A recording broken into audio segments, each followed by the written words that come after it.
আজকে সকালেই জিভা থেকে একটা পিআর রিসিভ করেছি।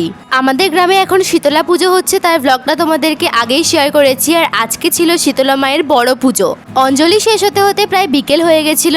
আজকে রাতে ডিনারে সমস্ত শুকনো খাওয়ার হবে, যেহেতু পুজো ছিল তাই মায়ের হাতে হাতে একটু সাহায্য করে দিয়েছিলাম। আর আজকে একটু তাড়াতাড়ি ডিনারটা সেরে নিয়েছি, লুচি, আলুর দম, ছোলার ডাল, সিমুই দিয়ে। রাত্রি 8:30 থেকে 9টার দিক করে মন্দিরে এসেছিলাম। বড় পুজোর দিন সন্ধ্যাবেলা মন্দিরে লুট দেওয়া হয়। সন্ধ্যায় আমাদের বাড়িতে মিমিও এসেছিল, ওকে নিয়ে গেছিলাম। আর এবছর আমাদের মন্দিরে প্রায় 2 কুইন্টাল মতো বাতাসার লুট দেওয়া হয়েছে। পরের দিন সকালে এসেছিলাম একটু কেনাকাটা করতে। সামনেই একটা বিয়ে বাড়ি আছে, তার জন্য একটা শাড়ি কিনবো।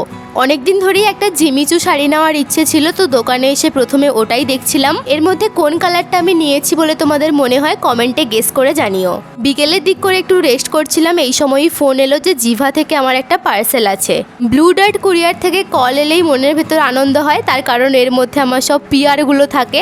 জিভাতে যে রিসেন্ট কোলাবোরেশন করতে গেছিলাম তার জন্যই 2টো পিআর পাঠিয়েছে। জানি এটার আনবক্সিং ভিডিও দেখার জন্য তোমরা ভীষণ এক্সাইটেড, নেক্সট ভিডিওতে শেয়ার করে দেবো। ওই দিন রাতেই ছিল পুতুল নাচ, যেটা আমি জীবনে প্রথমবার দেখেছি, মোটামুটি ভালোই লেগেছে। আর পরের দিন রাতে ছিল ভোগ প্রসাদ বিতরণ। 3 দিনের ব্লগ তোমাদের সাথে ছোট ছোট করে একসাথে শেয়ার করে দিলাম। কেমন লাগলো অবশ্যই জানিও। জিভার আনবক্সিং ভিডিও খুব তাড়াতাড়ি আসছে।